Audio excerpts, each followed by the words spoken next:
All right. In this video, I'm going to show you how to add a video to a Klaviyo email. First, open Klaviyo and go to your campaign. Next, in the campaign list, go to the one you want to add the video to. Then, click on the three dots on the right side of the campaign.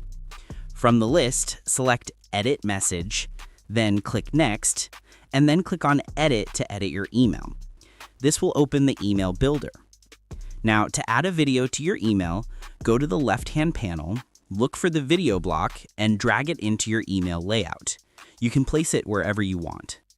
Once it's placed, paste your video link into the URL field. You can use YouTube, Vimeo, or a hosted video link. For example, I'll use a link from one of my YouTube videos. Klaviyo will automatically generate a clickable thumbnail image that links to the video. If you want to customize the thumbnail, click Replace and choose another image. Upload your own or paste image URL. Adjust the size, padding, and alignment until it fits your design. If you want to completely delete it, you can click on the trash can below the thumbnail. If you don't like the video and want to change it, you can delete the video by clicking the trash can on the left side of it. Finally, click Save and Exit. As you can see, mine is automatically saved, so I don't need to save it. Then preview your email to make sure the video block looks right. And that's it. That's how you add a video to any Klaviyo email. Thanks for watching.